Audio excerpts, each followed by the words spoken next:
The Masoretic text is what most of our English Bibles use today for the Old Testament. However, you will learn today that the Masoretic text has many corruptions, and even possibly is the result of a Pharisee conspiracy to remove Christ from the Scriptures and to usher in their kabbalistic golden age. Welcome to the Masoretic Psyop.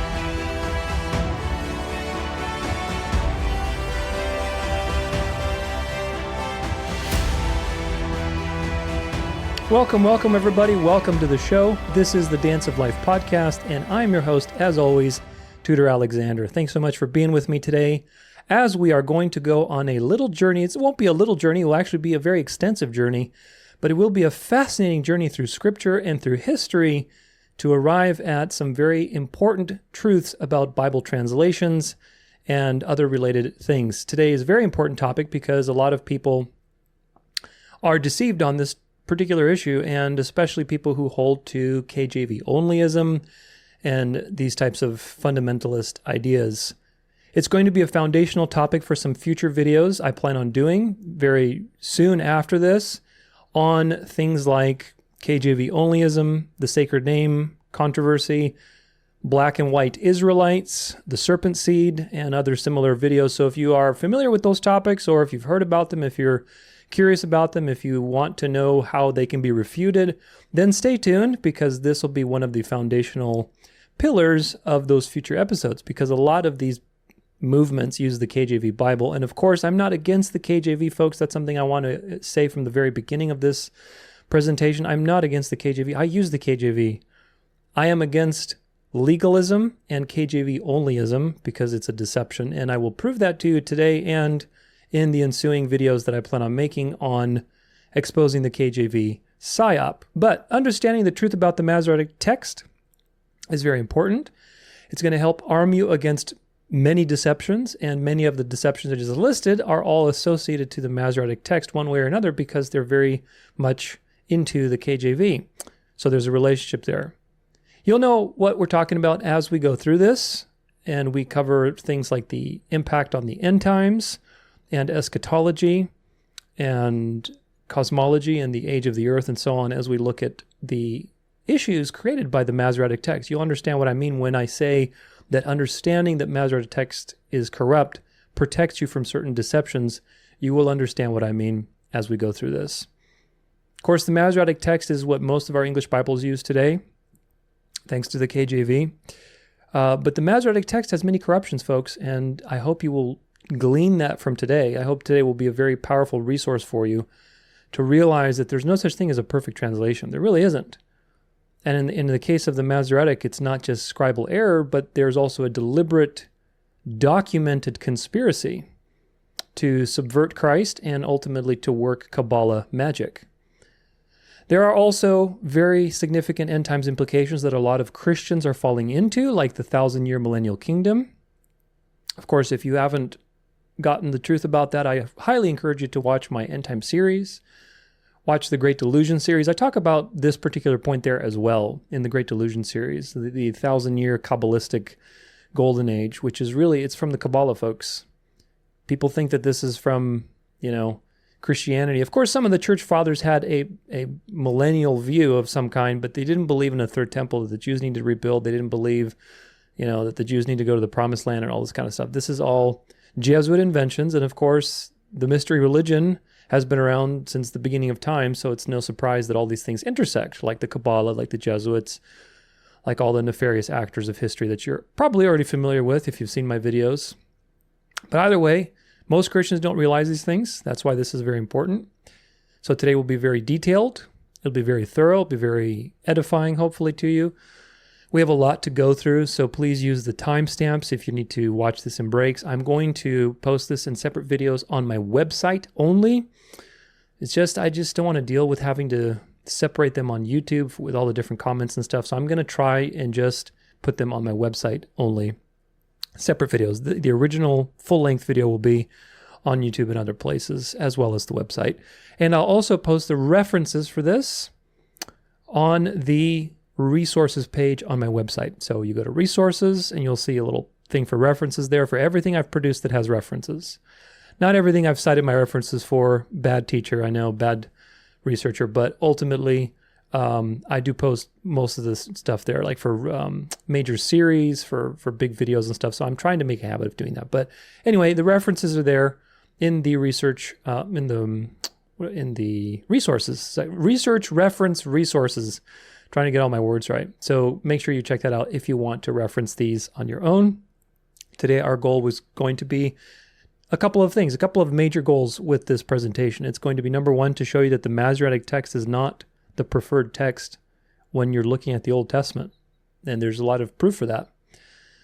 It's to help you learn that everything should be taken with a grain of salt, i.e. KJV onlyism is wrong because it's an extreme, it's an off balance. And on this channel and in general, the things that I like to talk about, it's always about walking the narrow road, folks. The narrow road is avoiding extremes. This is the truth. This is the truth. And anytime you see an extreme, you know that it's not the truth. You just know. You should know that by now. Another goal is to see how the Masoretic text is related to end times deceptions, like the millennial reign, the future millennial reign of Christ. We want to see why the mainstream narrative of the Masoretic text is also wrong, and what it's basically how it's positioned as this is the superior text, which of course it's not true. And we also want to see the kabbalistic conspiracy that has been shaped for centuries with the Masoretic text and modern Hebrew, the Hebrew language. It's an invented alphabet designed to cast magical spells. Now, if that sounds crazy to you, then I hope you will entertain me. I hope that you will go through this, because there's all the things I mentioned plus more that we're going to be talking about. It'll be very interesting. It'll be very fascinating, hopefully, to you. It will edify you in your discussions with people from Hebrew roots, Torah keepers, Messianics, dispensationalists, KJV onlyists, all these things that are very common today. So make sure that you subscribe. Make sure that you share this with a friend. Every subscribe and like and comment frees a Fennec fox from a trap. And we don't want any hunting traps out there to get those poor Fennec foxes that need to come out of Babylon and learn the truth. And of course, this is one of the things that are part of the mystery religion, is the Masoretic corruptions that you're going to be finding out about today. So our first stop is to look at a few quotes, just a few, from the New Testament that are actually quoting the Septuagint, not the Masoretic text. And that's a very important thing to look at, because they're very important quotations. And of course, it begs the question of why? Why is there this pattern? So off to part one, New Testament quotes from the Septuagint.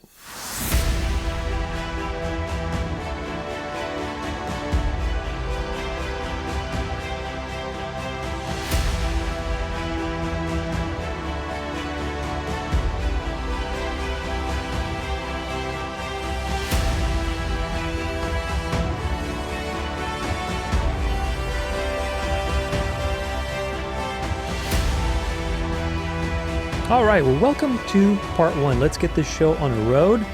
This first part is really about looking at various quotations that are There's a lot of quotations in the New Testament of the Old Testament, and we're going to look at some key ones, not all of them, but we will look at some key ones and to see why are they quoting the Septuagint and not the Masoretic text. That's a very important question to ask. We're going to do a very deep dive on this stuff in a future part where we look at, I believe, over 30 examples, and we're going to do them very detail-oriented. We're going to look at each verse. But for now, we want to ask the question of why. Why is there this pattern? In other words, if you compare the New Testament to your Old Testament, there's many mismatches. Whenever there's a quotation from Paul or Peter or whoever, and there's a quotation that's being made from the Old Testament, and you go and look up that verse in your English Bible, chances are, 90% of the time, unless you happen to have an English Septuagint in there, it doesn't match. It doesn't match exactly. You can kind of get the gist of it, but there's certain things that are key that are not matching. And then when you compare it to the Septuagint, you see that there's no mismatch, that certain key words are actually matching perfectly. So this is a very important thing because it proves that the Masoretic text isn't the one being used to quote. And if so, what does that mean if that's the case? Well, we're going to find out today. But a few statistics to get us started. Of all the quotations between the two, the Masoretic and the Septuagint, about 20% match, 20%. The other 80% of the quotations in the New Testament that are quoting the Old Testament, 80% out of those 80%, most of them, about 90% of those 80%, follow the Septuagint, not the Masoretic. In other words, kind of just a layman's simplified understanding, 9 out of 10, approximately, of the quotations that you run into in the New Testament, and there's plenty, follow the Septuagint, not the Masoretic text. The question is why? Why is this pattern? And the answer is because the Septuagint is the closest to the original Hebrew translations. And it is the oldest text. The Masoretic has been altered, as you will see, and it's much newer, relatively speaking. And it has some dubious associations. So let's look at a few initial comparisons to get just the gist of what I'm talking about. This is Luke 3, verses 4 through 6. As it is written in the book of the words of the prophet Isaiah, the voice of one crying in the wilderness, prepare the way of the Lord, make his path straight. Every valley shall be filled, and every mountain and his hill shall be made low. And the crooked shall become straight, and the rough places shall become level ways. And all flesh shall see the salvation of God. So this is quoting Isaiah. It's quoting Isaiah 40, verse 3 through 5. So if we do a little comparison using eSword, the parallel feature, you just put your Brenton's Septuagint and in this case, I'm using the ESV. ESV and KJV are fairly similar when it comes to these Old Testament quotations because they both use the Masoretic text. So this is ESV, and we can just look at basically Isaiah, 40 verses 3 through 5, and compare. A voice cries in the wilderness, prepare the way of the Lord, make straight in the desert the highway for our God. The voice of crying one in the wilderness, prepare the way of the Lord, make straight the paths of our God. So that's interesting. What did it say in Luke? Well, it says make his path straight. Okay, that's interesting. It follows the Septuagint there. Let's see. Verse 4. Every valley shall be lifted up, and every hill be made low. The uneven ground shall become level, and the rough places plain. Every valley, this is the Septuagint on the right. Every valley shall be filled, and every mountain and hill shall be brought low. That part's the same. And all the crooked ways shall become straight, and the rough places plains. Okay, well, let's go back to Luke. What's it say? And the crooked shall become straight, and the rough places shall become level ways. So crooked and straight is what follows the actual Septuagint, not the Masoretic text. Verse 5 in Isaiah 40. This is probably the most important one, and you'll get an idea of why it's the most important. And the glory of the Lord shall be revealed, and all flesh shall see it together. For the mouth of the Lord has spoken. Septuagint. And the glory of the Lord shall appear, and all flesh shall see the salvation of God, for the Lord has spoken it. So, all flesh shall see the salvation of God. Versus, all flesh shall see it together. Seems inconsequential, but we're going to talk about it in just a bit. Let's go back to Luke 3, 4 through 6. What does verse 6 say? And all flesh shall see the salvation of God. So Luke, when it's citing Isaiah 40, it cites the Septuagint. Now, very important is that you will see that this is part of the general pattern to hide that the Messiah would be somebody for not just the Jews, but also for the Gentiles too, for all nations. All flesh shall see the salvation of God. Very important. When you see it in the Masoretic, where is this at? Voice 3 through 5, here we go. And the glory of the Lord shall be revealed, and all flesh shall see it together. Which gives the impression that's like, okay, everybody's going to see in some form or fashion God coming back, but it doesn't say that all flesh shall see the salvation of God. Meaning everybody is going to taste, not everybody obviously can be saved, but who are the people of God from all tribes and tongues? You get the point? So they remove the word salvation. And this is about glory. In verse 5 it says, "And the glory of the Lord shall be revealed." Okay, what's the glory of God? Well, the glory of God is through Christ, who is salvation. And it says, "And all flesh shall see it together." So do you get the point? The word salvation is removed from here, and it's more about the glory of God, which, of course, as a nationalist Zionist, you can twist this and say, well, that's going to be just when the Jews are having their Zionist empire across the world and the Goyim are basically bowing down to us. Do you see how this is easily twistable because of the Masoretic text? Whereas in the Septuagint it says, "And the glory of the Lord shall appear, and all flesh shall see the salvation of God." Salvation is the issue being spoken of here, and all flesh will see it. But that's been removed in the Masoretic text. Next one, Luke 4, verses 18 through 19. This is very famous when Jesus sits down in the synagogue and reads from Isaiah. And he reads, quote, "The Spirit of the Lord," this is Luke 4, 18 through 19. "The Spirit of the Lord is upon me because he has anointed me to proclaim good news to the poor. He has sent me to proclaim liberty to the captives and recovering sight of sight to the blind, to set at liberty those who are oppressed, and to proclaim the year of the Lord's favor." Obviously very messianic scripture, very cool moment of him reading from that and saying it's been fulfilled. I'm sure that was probably very dramatic at the time. People were like, what is he talking about? So very, very cool situation. However, if we look in Isaiah 61, 1 through 2, where this is being cited from, we see some very interesting things. Let's read verse 1, ESV.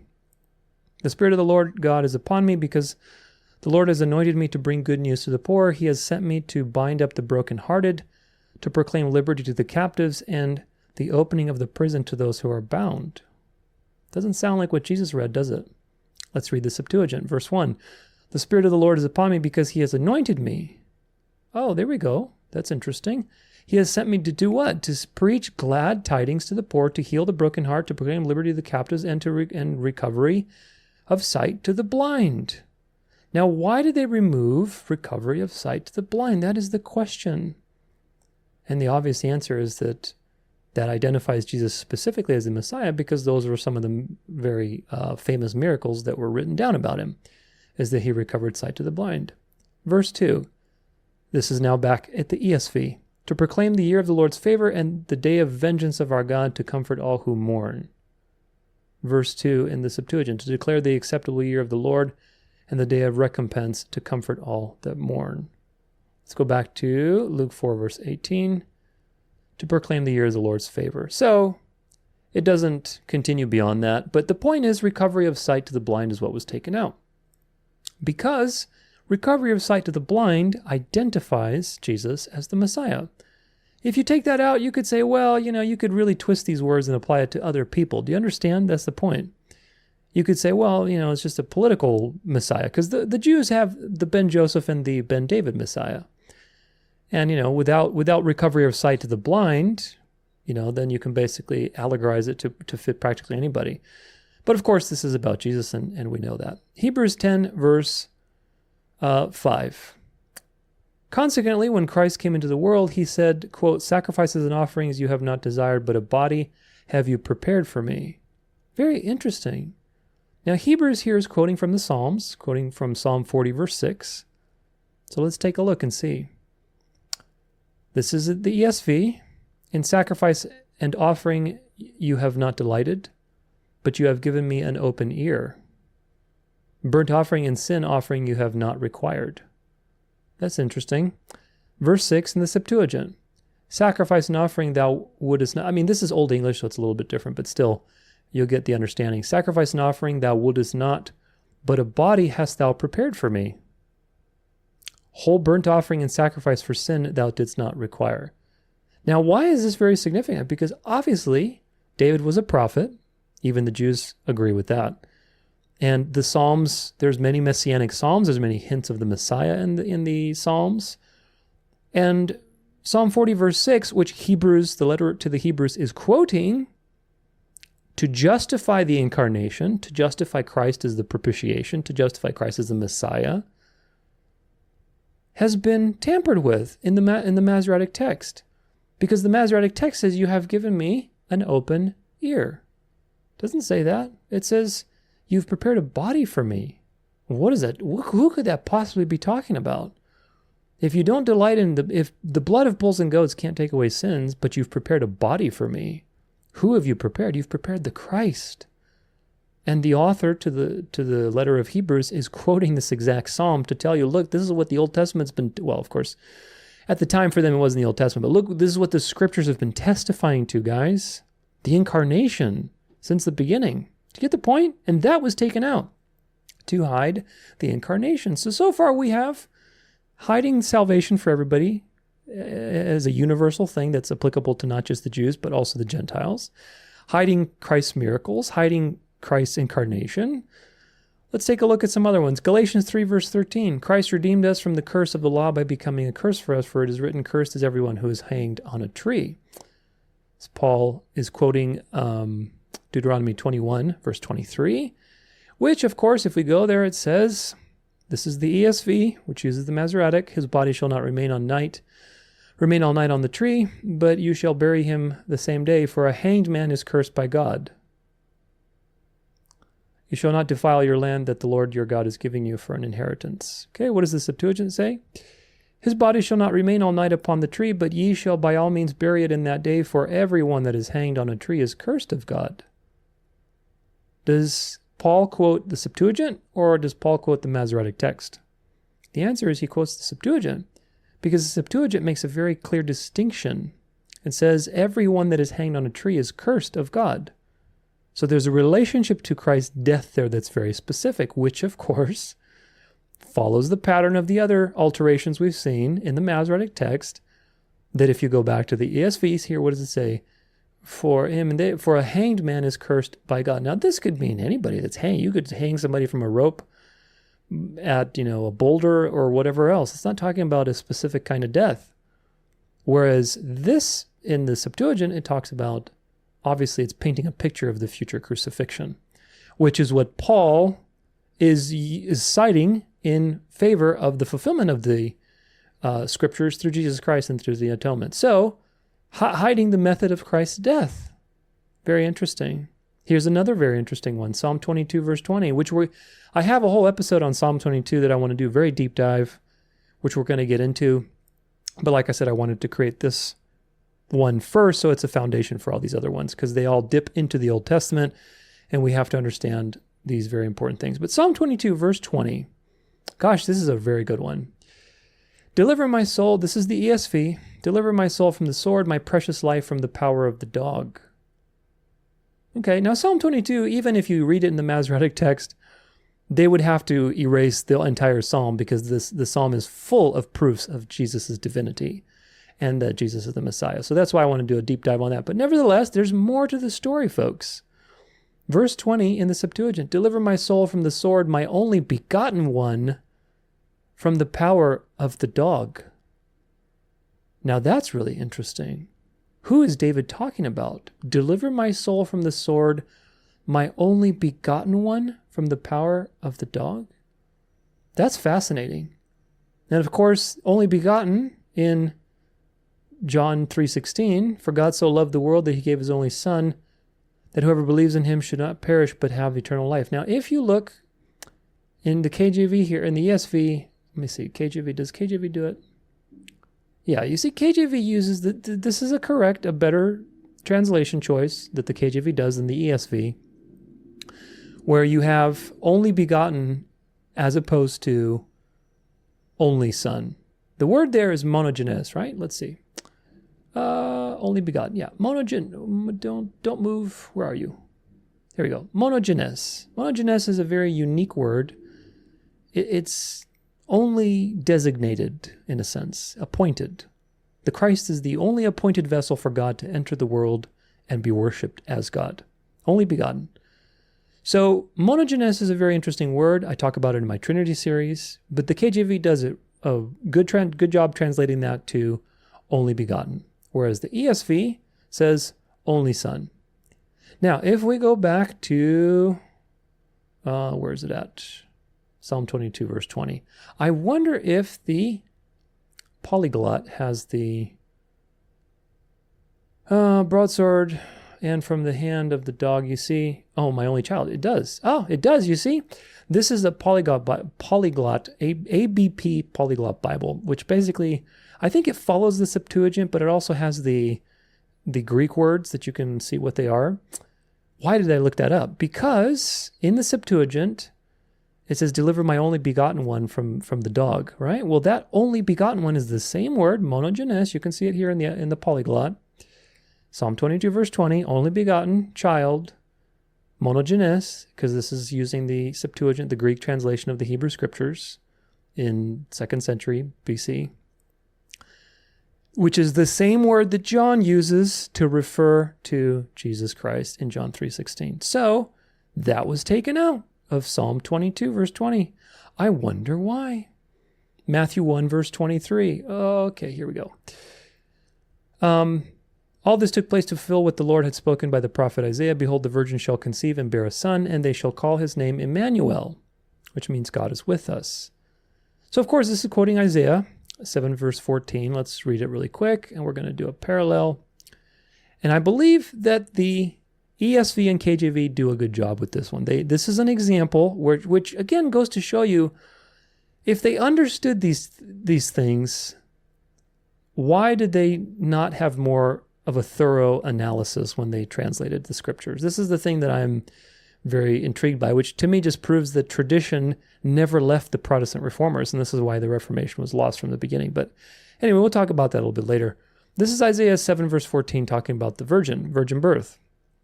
And it's correct in the ESV and the KJV. Therefore, the Lord himself will give you a sign. Behold, the virgin shall conceive and bear a son, and shall call him in name Emmanuel. Of course, in the Septuagint, it's also virgin. Now, you don't get a sense for the significance of this in English, because the word there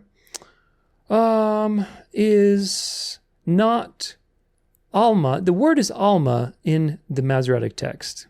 If I can find it here. Like, for example, if you look at the Old Testament, Exodus 22, verse 16. If we go to, let's see, Exodus 22, 16. Here we go.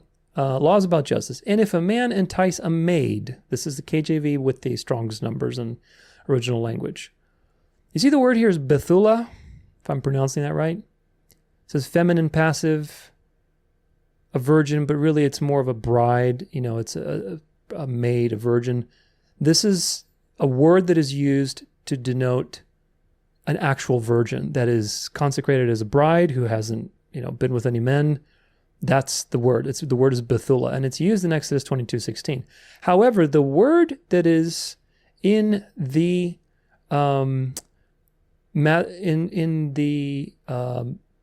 Masoretic text in Isaiah 7:14 is not Bethula. Let's see, where is it at? Yeah, here it is. You see how it says Alma? It's a different word. And the word is more like young woman. It doesn't absolutely mean virgin. It's not used to mean this is a consecrated virgin to a man or a bride, right? It is a word that just means young woman. Now, why is this significant? Because the original Septuagint, which was translated from the original scriptures, translates it as virgin, and that's the quotation that the New Testament follows. Now, of course, the problem is that the translators didn't realize that, of course, they went with the Septuagint there because it's very obvious it's talking about Christ and it's the virgin birth. So that was very ingrained in people's minds, but they don't realize that the Masoretic text actually substituted a word in Isaiah 7:14 to slightly disassociate from Jesus' miraculous birth. Do you understand what's going on? In the original Hebrew, if you look again in other places, we'll go back to this, Exodus 22:16. This is in the Masoretic text because we're using the KJV, but the Masoretic text testifies against itself. Do you understand? And we can reveal the conspiracy because ultimately the word that the Greek New Testament is quoting is virgin. And that word is this word being used here in the original Hebrew, which is, and if a man entice a maid, which of course the KJV translates as a maid, but the word is Bethula, which of course that word is more appropriate for somebody who has not been with a man and is very much delineating a virgin. That word is the word that was used in the original Hebrew, which we do not have, of the Isaiah 7:14. We don't have the original Hebrews. We have the Septuagint that was translated from, we'll look more at a concept map so you can understand how this works, but the Septuagint was translated from the original Hebrew. And when the Septuagint translated the original Hebrew, it used the word virgin, which the New Testament also quotes. But it wouldn't have used, this is not the case, but let's say a different word was used there, the same word as the Masoretic uses, which is Alma, then that's just a young woman. It doesn't necessarily mean a virgin. It just means, he'll be born by a young woman. Do you see the point? So again, this is attacking the virgin birth of Christ, the miraculous birth of Christ, and we can, through investigation, we can see that there's something very interesting here and something very sinister. One more, Matthew 12, verse 19 through 21. Here we go. He will not quarrel or cry aloud, nor will anyone hear his voice in the streets. A bruised reed he will not break, and a smoldering wick he will not quench until he brings justice to victory. This is Matthew 12, 19 through 21. One more. And in his name the Gentiles will hope. This is a quotation from Isaiah 42, verse 4. So let's go and take a look at that and see what's going on. If we go to parallel, verse 4 says in the ESV, which uses the Masoretic, he will not grow faint or be discouraged till he has established justice in the earth, and the coastlands wait for his law. Okay, that's interesting. How about Septuagint? He shall shine out and shall not be discouraged until he has set judgment on the earth, and in his name shall the Gentiles trust. Now, which one do you think the Old or the New Testament is citing from? The answer, as always, is most of the time is the Septuagint. And what's been taken out is the question. Well, the part that's been taken out is this part. And in his name, the Gentiles shall trust? How could that be possible? No way. No, the Jewish Messiah for the Gentiles? We have to take that out. And so you see the same common thread like we saw with Luke 3, verse 4 through 6, where they took out salvation from Isaiah 40, 3 through 5. And look, there's many of these folks. I'm just picking out how many of these. 1, 2, 3, 4, 5, 6, 7. We took 7 examples. There's so many more of these we're going to be looking at. But these are some of the key ones that show you a consistent pattern. The first one we looked at, they took out salvation for everybody, and they just made it kind of a generic thing where people will see God's glory. It doesn't tell you how. They took out salvation, i.e. salvation for the Gentiles. The other one in Luke 4, they took out sight to the blind. They took out prepared a body for me, denying the incarnation, denying the method of Christ's death with the hanging on a tree in Deuteronomy 21. In Psalm 22, verse 20, they took out only begotten one, which identifies the Christ and uses this, in fact, the same Greek language as is used in the New Testament with John 3:16, and very important, where God speaks to Abraham and says, give me your only son in Genesis. In the Septuagint, the translation for that is your only begotten son. Now, if you know history, just a little bit of biblical history, that's not a statement saying, give me the only son that you have, Abraham. Because that's not true. Abraham had Ishmael before Isaac through Hagar. So Ishmael was already alive by that point in time. So God is not saying, give me the only son that you have. No, he's give me your only begotten son, meaning give me the son of the promise, the one that's been appointed, the only son that is anointed to carry the promise forward. Do you understand? Because that's a picture of Christ, because Christ is the only begotten. He's the only anointed one. And so all of this points to Christ. And of course, these things were taken out. In Isaiah 7:14 with the young woman, of course, the ESV and the KJV do a good job. They stick to they didn't translate it as made. My point is, if they would have been consistent with the other errors that they have, they would have translated it as made, as a young woman. But of course, they understood that this is a very key prophecy of Christ. They're not going to do that. But either way, it testifies against the Masoretic text. Because the Masoretic text, they changed the word for young woman in Isaiah 7:14 to not be a virgin, Bethula, but to be just a young woman, Alma, more generic. Oh, it could be just a young woman. So this is the point. And of course, in Isaiah 42 verse 4, they took out the idea that the Gentiles will hope in the Messiah, that the Messiah is not just for the Jews, but rather for the whole world to believe and trust in him. So, conclusion from all that we've just looked at, even from these very few verses, it's, I think, enough to raise an eyebrow. And if you're not raising an eyebrow, then you should. The New Testament clearly favors the Septuagint. So the question is, why has the Septuagint been replaced by the Masoretic text? Why? Why do people like KJV onlyists and fundamentalists say that the Septuagint is quote-unquote corrupted, when obviously it's quoted by Jesus and the apostles, and most of the quotations in the New Testament actually follow the Septuagint? So why are people like KJV onlyists accusing the Septuagint of being corrupted? That's how you know it's a psyop.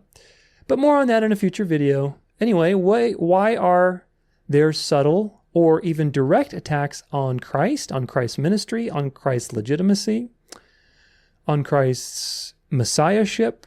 These are obvious, folks, and there's many more like these.